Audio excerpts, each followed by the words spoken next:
Aquí comenzamos Cero Coronavirus, el programa de la revista Contraluz Cúcuta.co.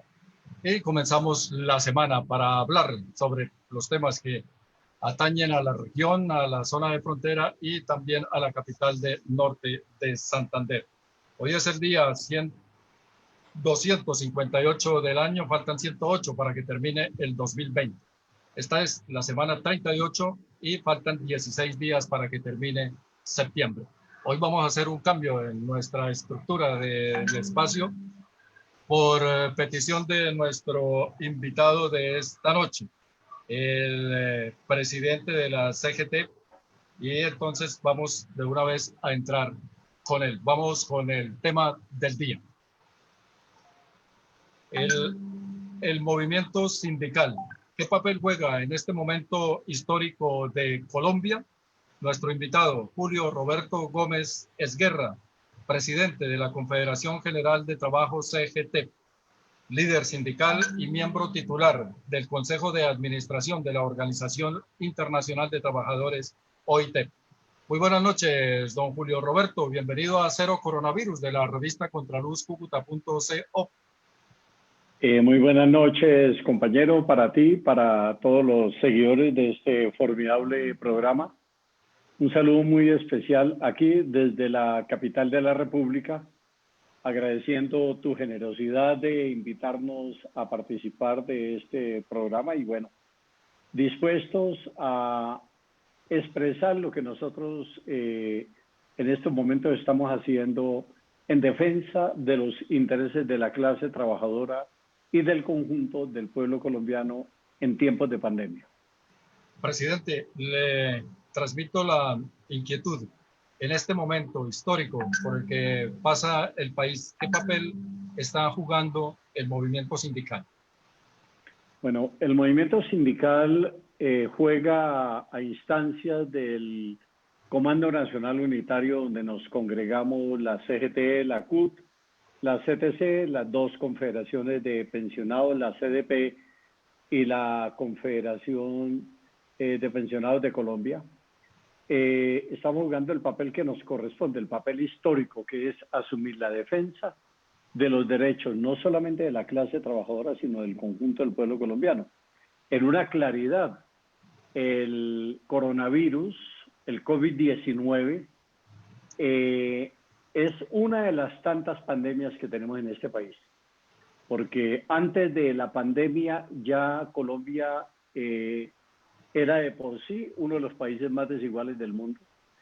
Ya de por sí era un país que tenía la segunda tasa de desempleo más alta de la región latinoamericana caribeña. Y aquí lo que deja en evidencia el coronavirus es las falencias de un modelo económico altamente inconveniente para nuestro país, las falencias de un modelo económico que desafortunadamente lo que ha producido es una fábrica de pobres, la pandemia de la corrupción, la pandemia de la concentración de la riqueza, la pandemia de un modelo que concentra y excluye a la mayoría de la población, la pandemia de la politiquería.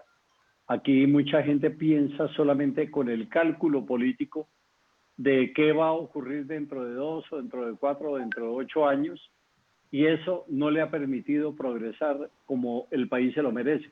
Entonces, el movimiento sindical hoy lo que plantea es, bueno, ¿qué va a pasar con 5,5 millones de desempleados? ¿Qué va a pasar con la gente del sector informal de la economía, que ya ni siquiera puede salir a la economía del rebusque porque le prohíben salir a la calle por el fenómeno del contagio? ¿Qué va a pasar con 12 millones de campesinos en la pobreza? ¿Qué vamos a hacer con el déficit de vivienda y con la ausencia de oportunidades para los jóvenes? Y bueno, el movimiento sindical lo que ha hecho es levantar las banderas que caracterizan la lucha de los trabajadores y del conjunto del pueblo colombiano, con un agregado. Y esto va de una manera muy especial para el norte de Santander en términos de las migraciones, es decir, cuál es realmente la política en materia de migraciones que tiene el país para con nuestros hermanos venezolanos, pero también aquí en el centro del país, también para con los hermanos ecuatorianos o peruanos, o la gente que busca cómo acomodarse en Colombia en medio de las dificultades que también vive en otros lugares. De tal manera que ese es el papel del movimiento sindical en el día de hoy. Jesús, lo escucha el presidente de la CGT, Julio Roberto Gómez. Muy buenas noches para usted, Rafael Antonio, para el médico Jorge Omar Pavón, para Omar Romero y para el doctor Julio Gómez. Una gratísima agradecimiento, de verdad, por acompañarnos en este programa con un personaje a nivel nacional y que representa a la clase trabajadora del país. Y a todos los cibernautas que nos acompañan noche a noche. Pues, doctor, yo tengo la primera pregunta. Desde muy joven siempre me he preguntado por qué hay tantas agrupaciones a nivel general que agrupa a los trabajadores, entre otras, CGT, UTC, CUT. ¿Por qué no hay una sola de verdad que pueda agrupar a todos los trabajadores de Colombia? Como por ejemplo los educadores tienen sus sindicatos regionales, pero tienen su filial nacional que es FECODE. ¿No se podría trabajar en un solo bloque en pos de los trabajadores de Colombia? Esa es una pregunta, además de inteligente, muy, muy interesante, porque es que es lo que toda la gente pregunta, ¿por qué no hay una sola confederación? Lo que pasa es que aquí hay aspectos de carácter histórico que no tendríamos todo el tiempo para analizarlo, pero inclusive desde la división del mundo, en los dos centros de poder luego de la Segunda Guerra Mundial, hubo una alineación de los trabajadores en uno o en otro lugar, o en el mundo capitalista o en el mundo comunista. Y habíamos otras organizaciones que ni comunismo ni anticomunismo. Entonces tomamos por la opción de lo que podría denominarse una tercera vía, que eran los sindicatos independientes de los centros de poder imperialista o la Unión Soviética o los Estados Unidos.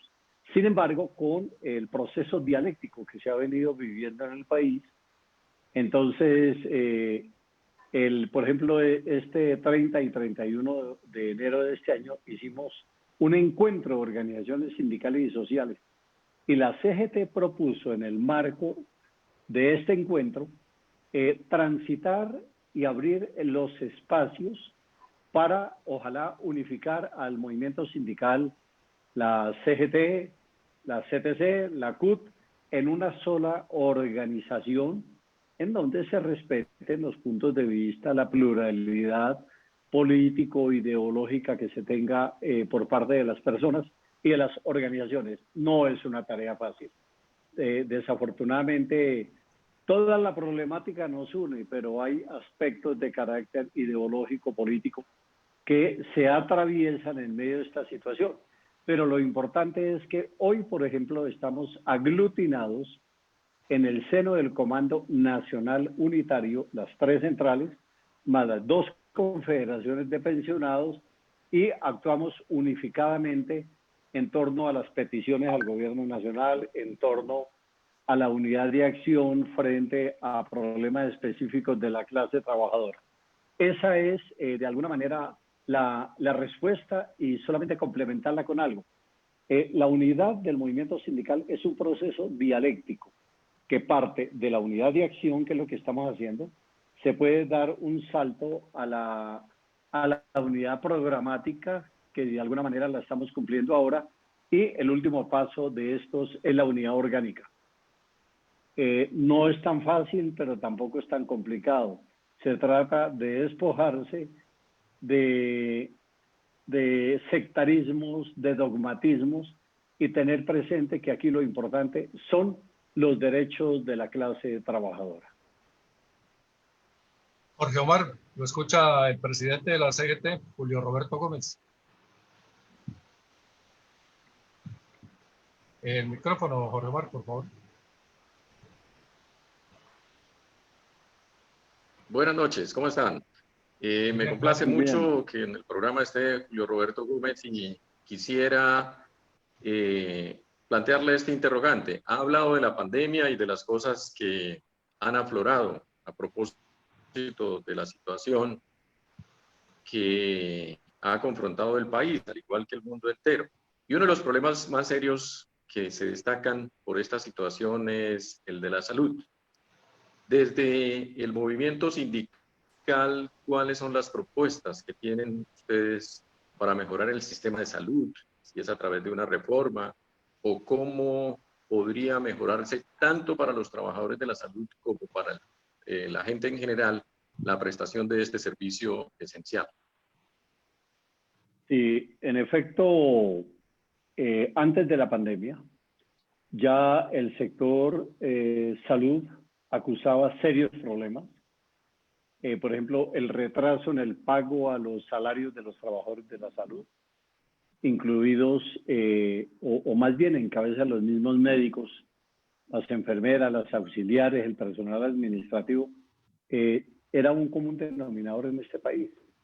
Yo asistí el año pasado a lo que el doctor Iván Duque denominó la ley de punto final en materia de salud, en un evento que se realizó en la ciudad de Medellín. Y se decía, bueno, con aproximadamente 7 billones de pesos se resuelve el problema de la salud. Ocurre que no eran 7 billones, se necesitaban más o menos 16, 18 billones de pesos para poner al día al establecimiento con todas las entidades de salud. Y claro, ahora en medio de la pandemia, pues el problema se vuelve muchísimo más grave, por cuanto que hay que arbitrar recursos para resolver todo lo que se ha venido presentando. Y nosotros creemos que este es el momento de hablar de la necesidad de un nuevo sistema nacional de salud. Es que cuando por origen de la misma ley se dijo la salud es un negocio, una definición de la salud como un negocio, pues no, la salud no es un negocio, la salud es un servicio público esencial para garantizar la vida de 50 millones de colombianos. No es un negocio, no puede ser un negocio. Consecuencialmente, si se le da la característica de negocio, entonces una ES que no es rentable, entonces automáticamente la cierran. ¿Quién se imaginó que una serie de hospitales en este país, como el Lorencita Villegas de Santos, lo fueran a cerrar simplemente porque no era rentable? Pues no, la salud es un servicio y le corresponde al Estado-Nación prestárselo absolutamente a todos los colombianos, pero en este país no. En este país, el que tiene con qué y acude a la medicina prepagada tiene mayores posibilidades de servicios de calidad. El que simplemente está en el SISBEN o en otros sistemas, definitivamente no tiene las posibilidades de tener salud de calidad. Por ello nosotros decimos, con las organizaciones médicas, con las organizaciones científicas, con el Ministerio de Salud, con las centrales obreras, los sindicatos de la salud, necesitamos sentarnos y hacer la definición de un sistema nacional de salud que realmente proteja al conjunto de la población colombiana. Zuleida Montañez, Yolanda Jaimes, Raúl Gerardo Silva están en este momento con nosotros, presidente Julio Roberto, y los saludan.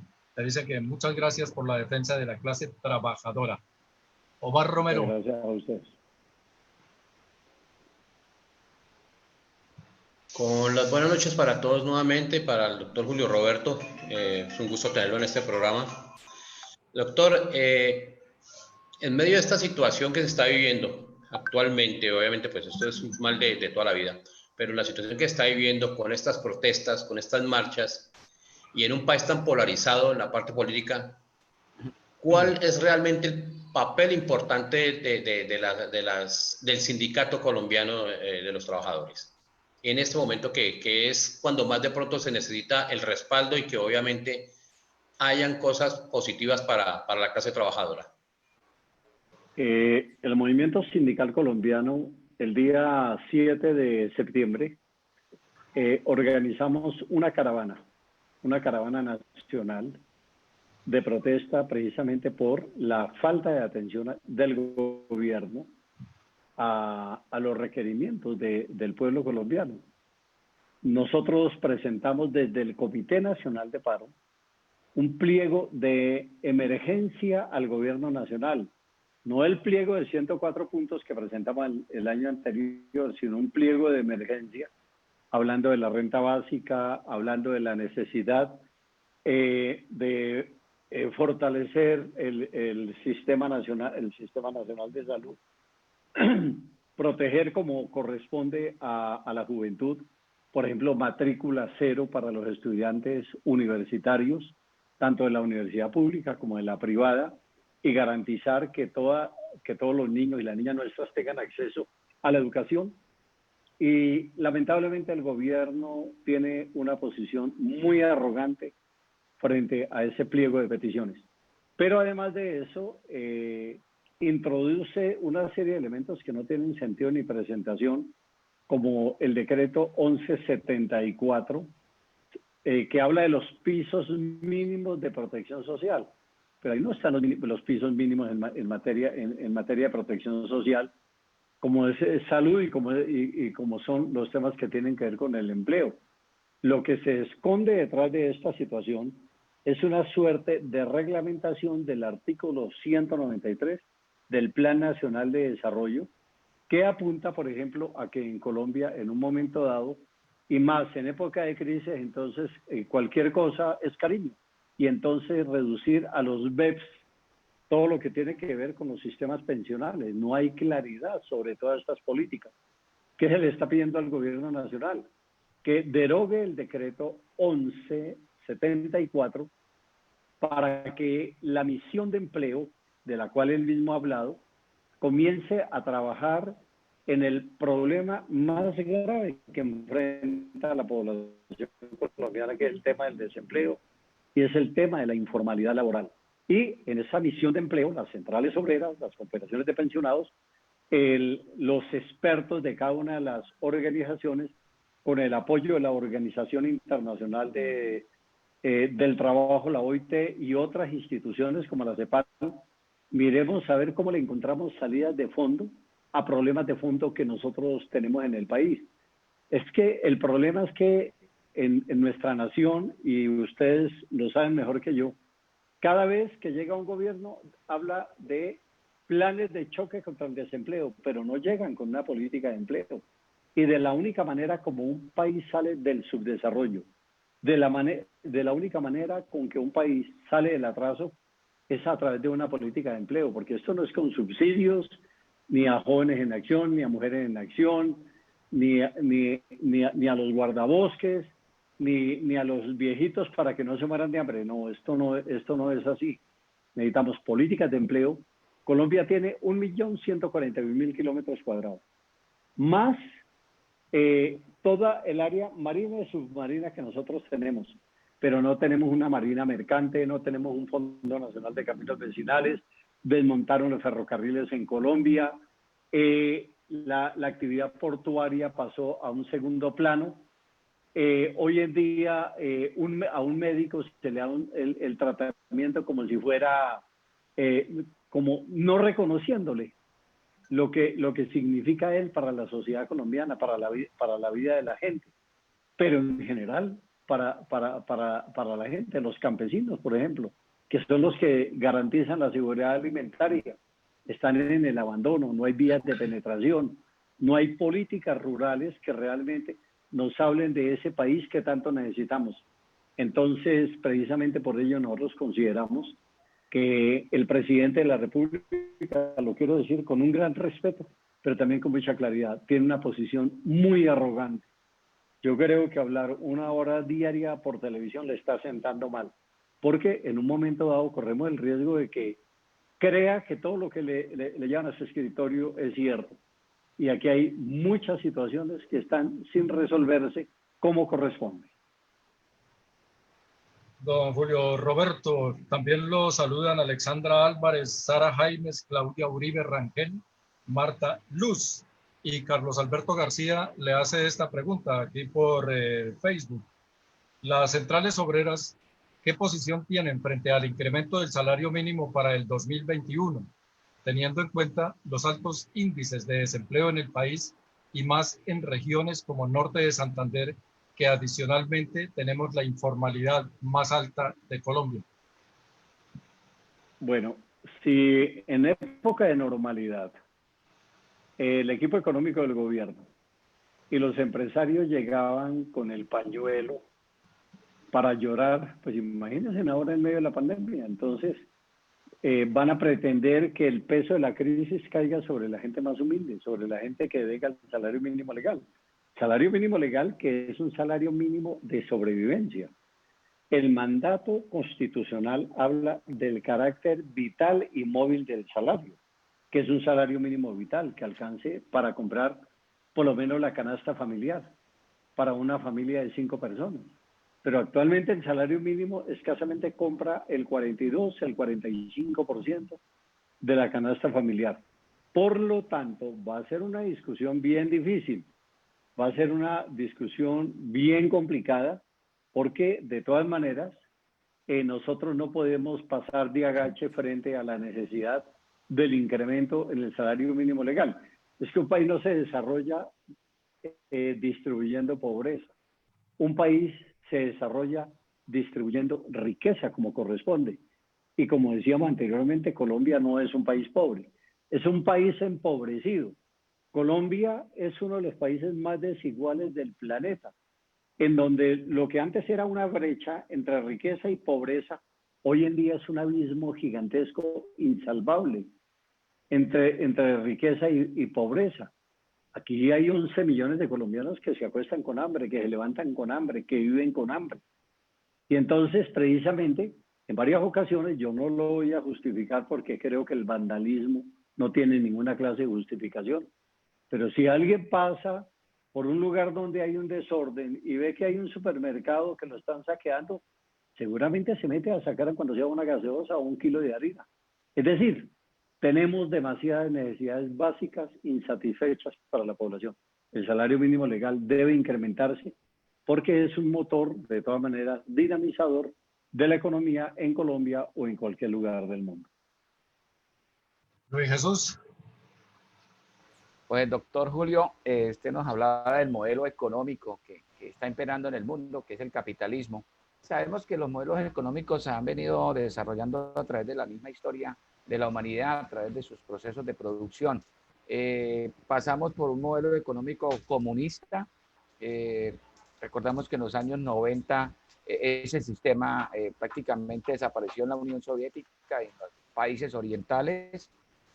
Que se mantienen por ahí pobremente, como en Venezuela, por ejemplo, pero que el sistema capitalista en los años 70-80 tomó un gran auge, un gran desarrollo con las comunicaciones, la tecnología de las comunicaciones. Creo que ese fue el elemento fundamental para que el capitalismo destrozara el enemigo económico en ese momento, el modelo económico en su contra, que era el comunismo. Pero sabemos también que el capitalismo es voraz, es destructor, explota al hombre por el hombre. Y decimos, bueno, hay que cambiar el modelo económico. ¿Qué modelo económico viene a desarrollarse para estas épocas después de que el comunismo no sirvió, después de que el capitalismo superó al comunismo y que el capitalismo explota, destruye, es voraz con los trabajadores? ¿Qué podemos esperar de un nuevo sistema económico para el mundo y lógicamente para nosotros los colombianos? En efecto, el modelo comunista explotó, no fue capaz de sostenerse, y la mejor prueba de ello fue la desintegración de la Unión de Repúblicas Socialistas Soviéticas. Entonces fracasaron estruendosamente. Ese fue un modelo del cual se habló mucho, pero que no fue capaz de generar las condiciones de equilibrio entre la gente que más tiene y la gente que menos tiene. Cuando el Mundial de Fútbol coincidió una conferencia de la OIT con un encuentro que nosotros tuvimos en Moscú con la Federación de Sindicatos Rusos.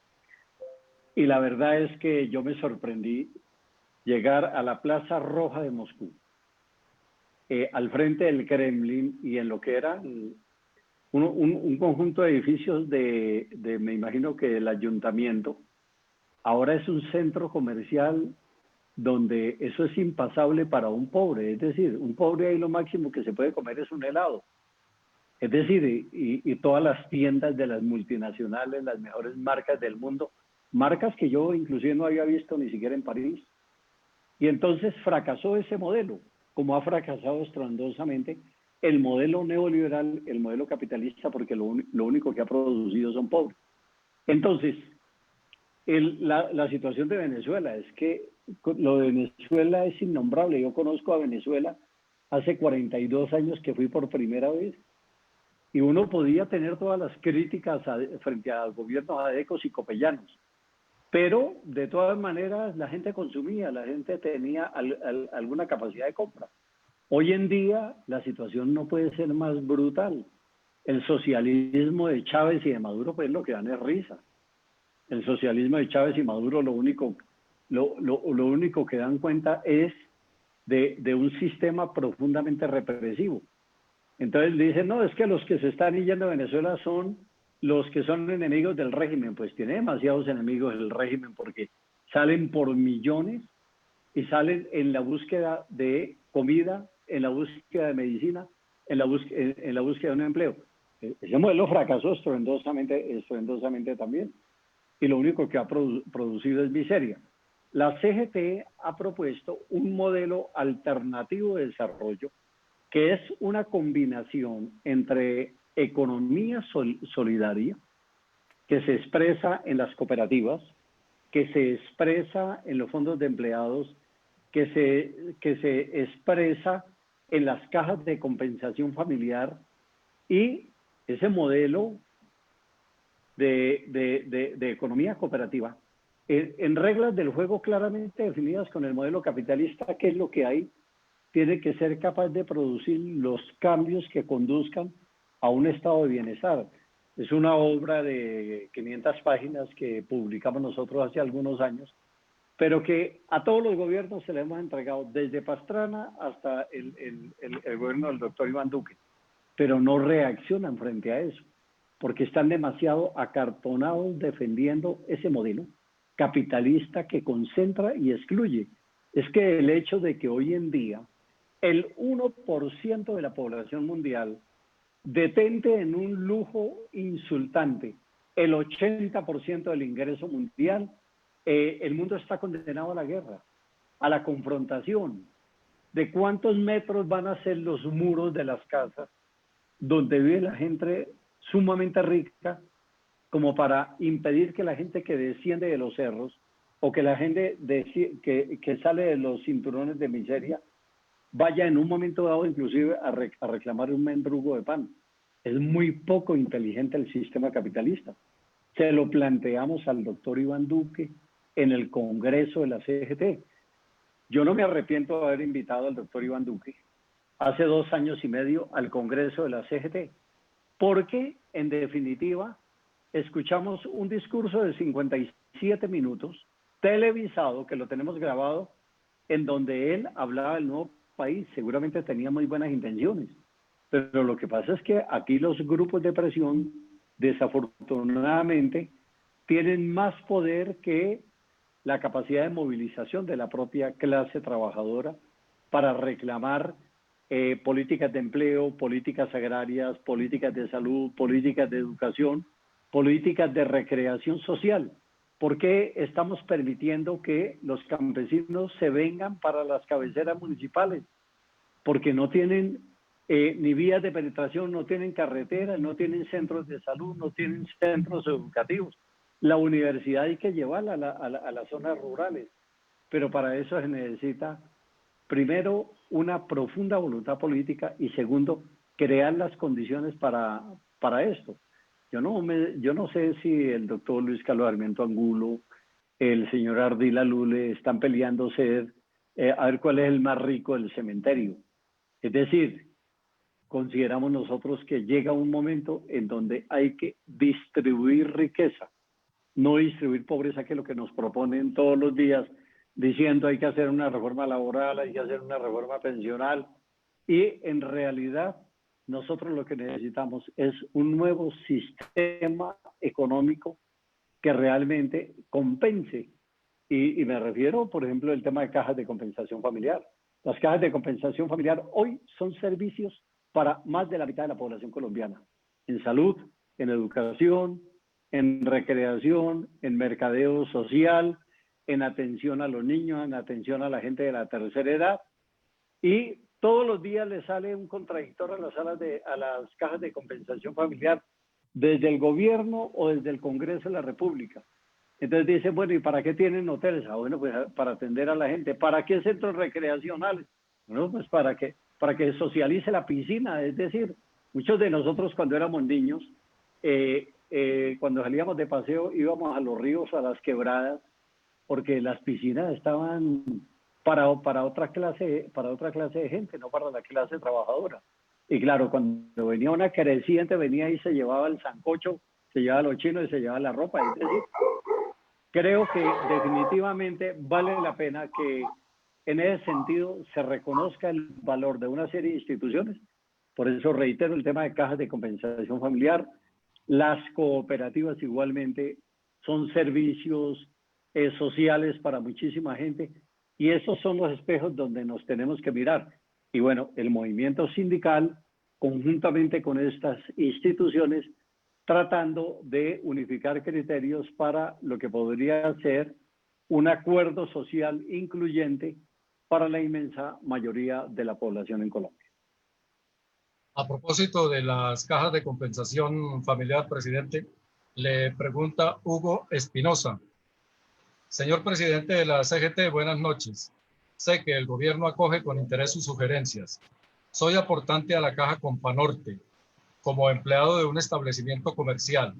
Como tal, nos mantenemos informados acerca de las actividades administrativas de esa caja de compensación, por lo que nos hemos enterado acerca de las indecorosas acciones de unos consejeros que de manera amañada y para lograr réditos personales se extralimitan en sus funciones, violando las normas por las que estatutariamente se rigen las cajas.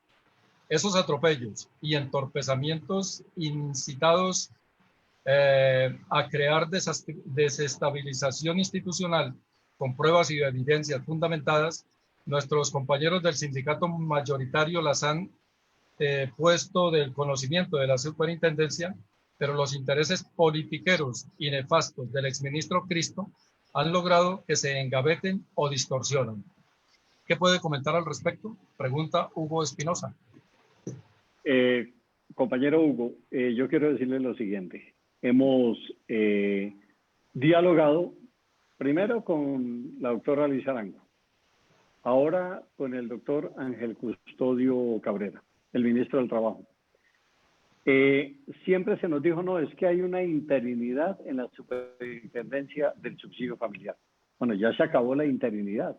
¿Cuál es la razón para que no se haga lo que corresponde para que se respete la ley? ¿Qué es lo que dice la ley? Yo soy consejero de una caja de compensación familiar también, de Cafán en Bogotá. Para uno poder cambiar al director necesita una mayoría calificada. Es decir, que necesita 7 de los 10 votos, no es por mayoría simple. Y eso se hace precisamente preservando la estabilidad en la administración de las cajas de compensación familiar. Porque quienes estamos en los consejos directivos no somos coadministradores, somos el consejo de dirección de la caja de compensación familiar y trazamos políticas que las desarrolla los directores o las directoras y sus equipos de trabajo. Lo de Companorte es sencillamente absurdo. No pueden 6 personas cambiar a la directora en este caso, recurriendo a la ilegalidad. Y lo que es absurdo es la posición de la superintendencia. Yo en estos días tuve la ocasión de hablar con el señor ministro del Trabajo y le dije, bueno, estamos esperando una reacción frente a esto, porque es que si pueden más los intereses politiqueros que las normas que están establecidas para manejar las cajas de compensación familiar. Es que las cajas de compensación familiar, las 43 cajas de compensación familiar, el gran valor agregado que tienen es que hemos impedido que los políticos de turno tengan acceso a las cajas de compensación familiar, que se apoderen de las cajas de compensación familiar, porque hasta ahí llega la eficiencia de estas instituciones. ¿Que las cajas de compensación familiar podemos tener falencias? Seguramente que sí. ¿Que hay cosas que es necesario mejorar? Seguramente que sí. Pero las hemos mantenido alejadas de la politiquería. Porque una vez que se introduce el fenómeno de la politiquería, nos pasa lo que está ocurriendo en estos momentos en Norte, donde hay que dejar que la caja continúe su desarrollo, que la administración haga lo que le corresponde. Y bueno, si más adelante es necesario un cambio, pues será más adelante, pero no en una abierta violación a la ley, y en eso seguimos tocando las puertas de la superintendencia del subsidio familiar, y le hacemos un llamado desde este formidable programa a los consejeros de esta caja de compensación familiar para que respeten la ley, para que actúen las 10 personas de consumo y en función de los intereses de los sectores más empobrecidos de Norte de Santander, mucho más ahora cuando nosotros somos un epicentro de atracción para nuestros hermanos venezolanos que en un porcentaje muy alto se quedan en Norte, particularmente en Cúcuta. Jorge Omar. El desempleo, como queda dicho, pues es uno de los problemas que más está afectando ahora a la población colombiana justo en medio de la pandemia. Hay una propuesta del trabajo por horas, trabajo que ya el gremio médico está ejecutando desde no del año pasado, sino de muchos años, porque se hace esa contratación a través de la orden de prestación de servicio, y por allí mismo pues entran también bacteriólogos, enfermeras jefes y todo el personal profesional que trabaja en el sector salud. ¿Cuál es la posición que tiene la dirigencia sindical frente al trabajo por horas? Bueno, la CGT lo ha dicho categóricamente clara, que nosotros no compartimos la institucionalización del trabajo por horas.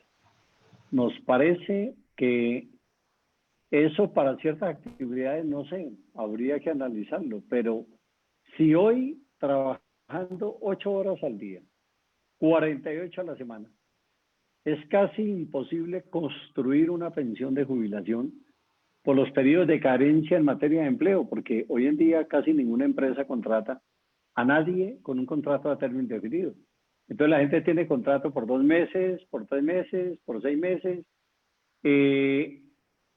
Puede durar esos mismos periodos sin empleo. ¿Y cuándo construir una pensión de jubilación? Pues nunca. Entonces, ¿qué es lo que nosotros hemos dicho? Hay que ubicarnos en términos de saber qué es exactamente lo que quieren, porque es que la doctora Alicia Arango, por ejemplo, siendo ministra del Trabajo, dijo, no, pero si una empresa necesita un ingeniero de sistemas solamente 2 horas, ¿por qué lo tiene que contratar por 8 horas?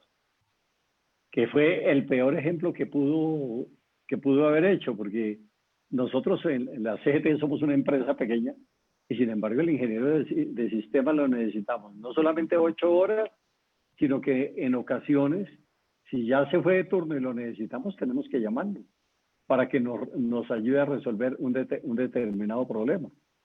Y lo mismo pasa con todas las profesiones. ¿Por qué la gente tiene que estar trabajando 2 horas allí, 3 horas allá, 1 hora allá, en condiciones de precariedad, sin reglas del juego claramente establecidas?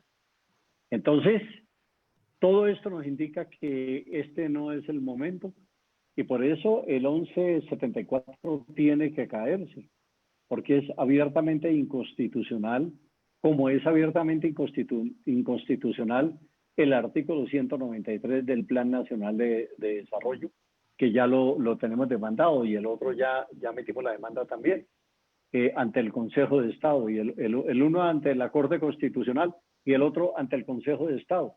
Por lo tanto, nosotros hemos manifestado nuestro desacuerdo porque reiteramos, si hoy trabajando 48 horas a la semana es imposible construir una pensión de jubilación. Y el 1174 pretende abrirle el camino a los BEPS, a los beneficios económicos periódicos que dependen también de la capacidad de ahorro del trabajador, del profesional, del técnico. Bueno, seamos sinceros, la capacidad de ahorro de la inmensa mayoría de la población colombiana es prácticamente nulo, es decir, no hay mayores posibilidades de ahorro. Ahora menos cuando hay 5,5 millones de compañeros y compañeras que hacen sus remesas desde el exterior. Pero como la pandemia fue global, entonces los que estaban trabajando en Francia o en Alemania o en Canadá o en los Estados Unidos o en Brasil o en cualquiera de estos países o en Chile, ya no pueden hacer las remesas que están enviando para mercar, para colegios, para universidades, para la cuota de la vivienda. Entonces, la situación se va precarizando de una manera absurda. Por ello, nosotros hemos dicho, es necesario abrir un gran conversatorio, una concertación social con los gremios, con las organizaciones científicas, con las organizaciones de trabajadores, con el mundo de la economía solidaria, para ver cómo entre todos reconstruimos este país. Y si no, aquí la situación va a ser brutal en medio de todas estas protestas y toda esta cuestión. Se evidencia así la rabia de la gente por los excesos de la fuerza pública, pero también es una especie también de escape a que no hay soluciones, no hay propuestas de solución frente a esta situación. Y por ello lo hemos dicho con un profundo respeto. Y por un profundo respeto por los autistas. Estamos frente a un gobierno autista, es decir, todos los días dice y dice y dice y dice, pero realmente, ¿qué es lo que se está haciendo para generar empleo, para generar riqueza, para generar un cambio? Hemos dicho, generar empleo cuesta dinero, pero para eso están las reservas internacionales. Pues acudamos a las reservas internacionales. Digámosle al Banco de la República, vea, préstenos para el presupuesto nacional 50, 60 billones de pesos para ver cómo salimos de esta crisis. Pero lamentablemente no hay una respuesta positiva frente a lo que hemos venido planteando, y eso es lamentable y nos parece que es muy poco inteligente por parte del gobierno nacional. Milena Trillos lo saluda, presidente, desde Ocaña. Y Sintraconfami Nacional le envía un saludo especial a todos los ciudadanos del norte de Santander. Invitarlos a estar vigilantes de la Caja de Compensación Familiar Confanorte. Ojo con los politiqueros. Saludar a este medio periodístico que le aporta mucho a la población. Igualmente, saludar a los compañeros de la Unión Sindical de Trabajadores de Confanorte, asimismo al compañero Julio Roberto Gómez, presidente de la CGT. Bueno, muchísimas gracias, muchísimas gracias. Doctor Julio Roberto, en medio de esta pandemia muchas empresas tuvieron que conciliar con sus empleados la parte salarial. A muchos se les rebajó el sueldo debido a lo que se está viviendo. Otras empresas optaron por hacer un tratamiento, digamos, temporal a esa reducción de salario. Volviendo a recuperarse un poco esto después de todo este sinsabores que ha dejado la pandemia, corre el riesgo esas personas que traen esas empresas de que no se les vuelva a remunerar tal como venían laborando con ese salario. Es decir, si se ganaban 3 pesos y le bajaron a 2,5 y la empresa no le quiere retomar, ante ese lado, ante ese aspecto, el Sindicato de Trabajadores de Colombia, ¿qué opinión tiene? Bueno, aquí hay diferentes situaciones. Hay empresas que, en efecto, fruto de la pandemia, dejaron de producir, dejaron de trabajar y han hecho acuerdos con sus trabajadores en materia de anticipar vacaciones, en materia de licencias no remuneradas, en términos igualmente de una reducción de temporal de los salarios. Por ejemplo, el sector hotelero. Coloco el ejemplo de Cartagena. En Cartagena, ciudad turística por excelencia, el 99% de los hoteles estaban cerrados. Entonces llegaron a acuerdos con sus trabajadores de pagarles una mensualidad X mientras se recupera la situación. Si en el momento de la pandemia, en la curva y buscando llegar al pico, un trabajador tenía un salario de 100, no puede ser que luego de la recuperación se le reduzca a 80 o a 60. Eso no tiene sentido ni tiene presentación, porque sería muy poco ético, muy poco solidario. No puede ser la práctica inveterada en este país, en donde se privatizan las utilidades y se socializan las pérdidas. No, yo creo que uno tiene que saber que hay momentos en donde, en efecto, la crisis ha impactado a las empresas y que eso necesariamente debe ser analizado por los trabajadores. Pero no es lo mismo la situación de una empresa como Coltejero o como Fabricato a una empresa como Hoteles de Camerón. Es decir, ahí hay variables en ese sentido que es necesario tener en cuenta in situ. No hay una fórmula global para todos. Depende también de la conciencia que deben tener los empresarios y depende también de la flexibilidad que deban tener los trabajadores frente a una determinada situación. Pues si una empresa está cerrada, si no está produciendo, o lo que ha ocurrido en los centros comerciales. Es decir, han abierto los almacenes de cadena, pero hubo locales que estuvieron cerrados 5 o 6 meses. Y entonces, ahora que hay algunos visos de reactivación, entonces hay que ver cómo se salvan los empleos, y ahí es donde viene el papel regulador del gobierno, del Estado-Nación alrededor de esta situación. Por eso nosotros estamos pidiendo el auxilio para las nóminas.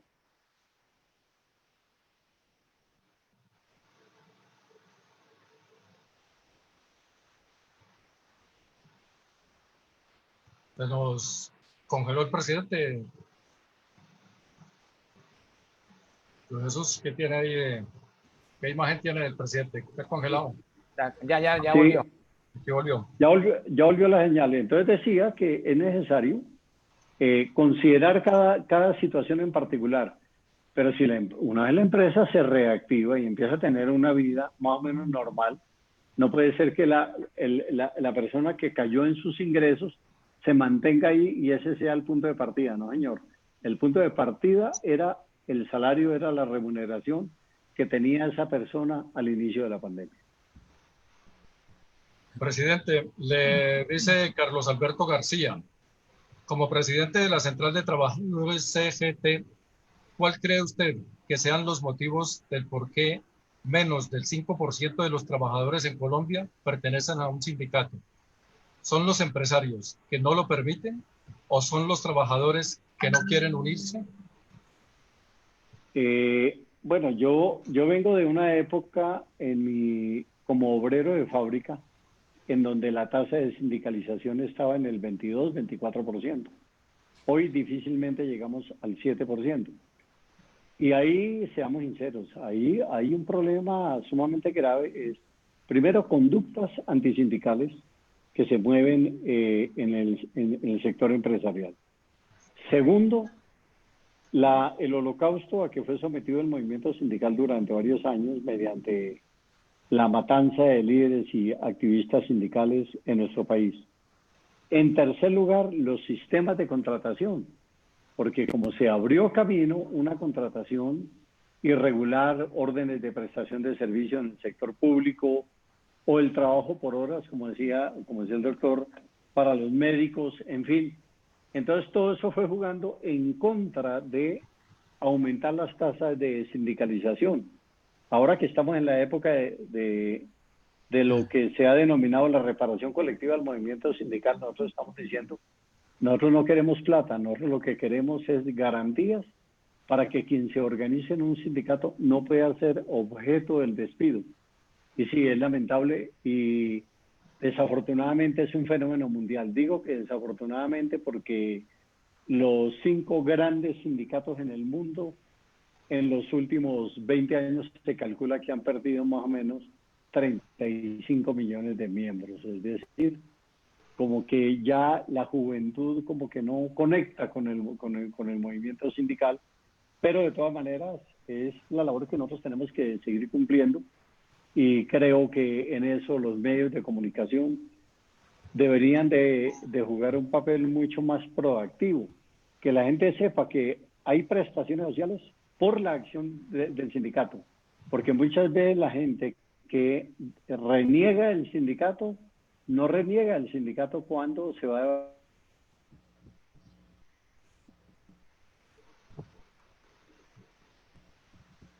Se nos congeló de nuevo el presidente. Sí, tenemos ahí el problema. Bueno, mientras tanto vamos a leer aquí algunos de los mensajes, Luis Jesús, que han enviado quienes nos siguen en este momento. Carlos Jefferson Rojas dice que... Sí, allá volvimos. Retomo ya, y ya para ir finalizando. Sí, lo que hay que decirle a la gente es que cuando recibe una prima, cuando recibe las vacaciones, cuando recibe prestaciones sociales, eso se lo debe al movimiento sindical. Porque desafortunadamente se puede ver solamente la parte negativa del movimiento sindical. Sindicales que no fueron coherentes con su pensamiento, en fin. Pero de todas maneras la gente sí debe ser consciente que muchas de las prestaciones de que hoy goza es el resultado de la lucha del movimiento sindical, incluida la jornada laboral de 8 horas, conquistada luego de la huelga de 1886 en Chicago, porque antes se trabajaba 12, 14, 16 horas sin el pago de horas extras, sin el pago de absolutamente nada, de tal manera que la gente reconozca que el movimiento sindical hemos jugado un papel histórico para lo que hoy en día tenemos. Luis Jesús, dijo el presidente que ya para concluir, ¿qué tenemos? No, pues lástima que el tiempo sea corto, doctor Julio Gómez, pero usted nos planteaba que el sistema económico debe tender hacia las cooperativas, estoy totalmente de acuerdo, fondos de trabajadores, de empleados, las cajas de compensación, pero el gobierno cada día saca normativas en contra de estas organizaciones, favoreciendo la banca que no es ni siquiera nacional, sino la banca internacional. Eso es un problema grande que tenemos allí. Pero también hablamos del aumento salarial. Sabemos que el aumento salarial depende de la inflación. Hay algunos economistas que ya se adelantaron a hablar de que no vamos a tener inflación, sino deflación, porque la oferta supera la demanda. Pero es que la oferta supera la demanda porque no hay quien compre, porque no hay quien tenga recursos, no hay empleo, no hay mucho desempleo. El desempleo ha superado todos los niveles existenciales en el país. Entonces, doctor, le queda una pelea dura, más de las que ha venido dando durante todos estos años en las mesas de concertación salarial, porque con eso van a salir el gobierno, de que aquí no hay inflación, de que aquí hay deflación, pero sabemos, los que vamos a los supermercados, que cada vez traemos menos bolsas con productos de los supermercados, porque sí la inflación está subiendo. No, huevos. Así es. No, totalmente de acuerdo. Es decir, esta va a ser todos los años es muy difícil, pero además con una reflexión final, y es que la gente dice, ¿y ustedes para qué asisten allá si finalmente les imponen las políticas? Pero si llegamos a no ir, entonces dicen, ustedes abandonaron a los trabajadores a su suerte, así de que a quejarse al mono de la pila. Por lo tanto, tenemos que estar ahí responsablemente, en medio, en muchas ocasiones, hasta de la incomprensión de la gente, pero de todas maneras cumpliendo el rol que nos corresponde. Nos pasa lo mismo que a los periodistas. ¿Y ustedes por qué opinan? ¿Y ustedes por qué dicen? Bueno, dicen porque son los que encargados de orientar a la opinión pública, de tal manera que de verdad que muchísimas gracias. Un abrazo para todas y todos ustedes. Llego ahora media hora tarde a una reunión que tenía a las 8:30 de la noche, pero bueno, muy agradable haber tenido la oportunidad de conversar con ustedes. Sí, sí, presidente. Qué vergüenza con usted que lo hubiéramos demorado media hora, pero muy agradecidos con su gentileza y con su amabilidad, presidente. Muchas gracias. Que esté muy bien. Gracias, muy amable.